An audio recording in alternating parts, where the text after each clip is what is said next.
Welcome to BA Survival. Today I'm going to be showing you how you can source and purify water whilst out camping or in the wild.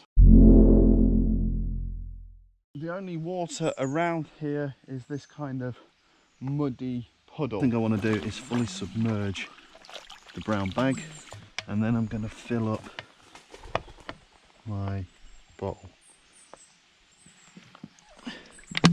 So we've got probably about a litre there of dirty, mucky water. Next, what we need to do is suspend the brown bag from something like this little branch here.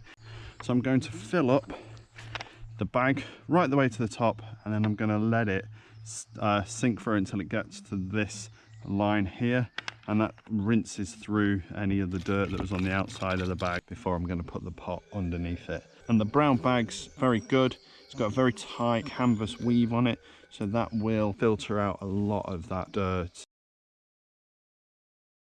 So the filtering is going to be getting rid of a couple of the nasty things in there.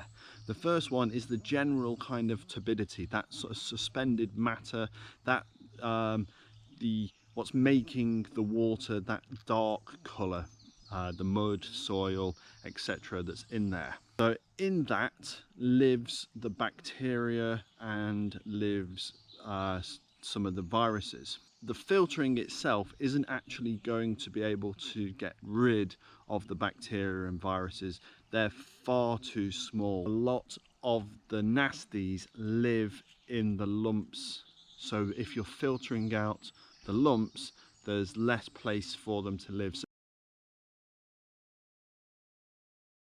the nasties, the bacterias, the viruses, etc. will be killed off if they get to a higher enough temperature. It do its job, but also water boils at different temperatures depending on your height. So if you're at sea level, it boils at 100 degrees. If you're higher up, then it can boil a lot lower.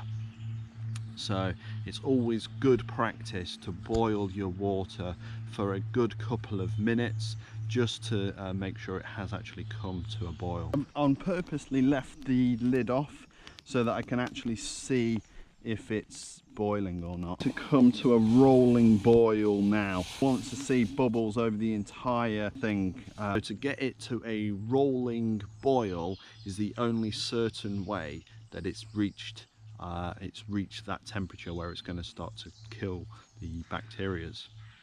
So I've collected some stinging nettle, basically because you don't really want to just be drinking boiled water that's been cooled down. Stinging nettle tea. Thank you for watching. If you've liked this video, please leave a like, leave a comment and subscribe.